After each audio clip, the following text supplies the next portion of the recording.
Hola, soy Gonzalo Escarpa y esto es Rimbomba.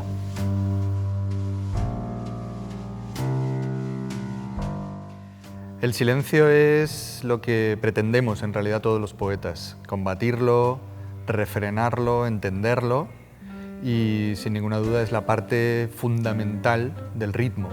Sin silencio no habría compás.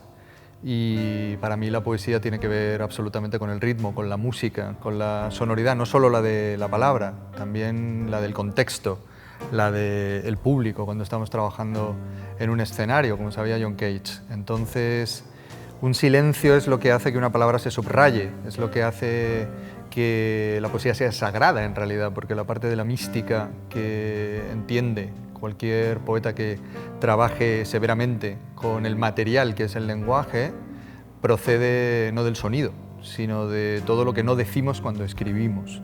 Hay poetas que escriben muy bien el silencio, como Eugen Gomringer, por ejemplo, o Chantal Maillard, o Hugo Mujica, el gran maestro del silencio, y hay poetas que lo llevan peor y trabajan contra él. Al fin y al cabo, la poesía es un grito, pero como sabe Fernando Beltrán, el grito también tiene su técnica. Entonces, pienso que cualquier poeta trabaja en realidad para aprender la técnica del silencio.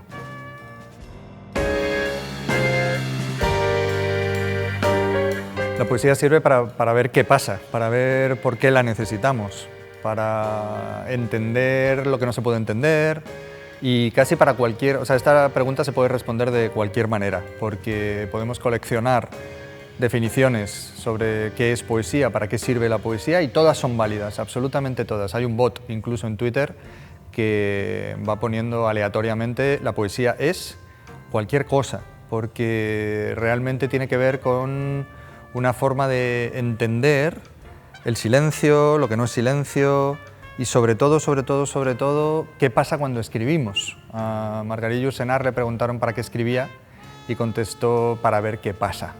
Creo que los escritores escribimos porque no sabemos no escribir, si no, no lo haríamos, y porque nos interesa mucho más la vida que puede surgir de la escritura que la otra. Entonces sirve para eso, igual que la lectura, exactamente igual que la lectura, para vivir más veces, para combatir la estupidez, para poder venir a un festival que se llama Rimbomba y para compartir algo que nos hace ser una tribu. Al fin y al cabo, la poesía, en mi opinión, sigue siendo el fuego que encendemos para empezar a intentar adivinar qué es el fuego, pero como comunidad, no como individuos.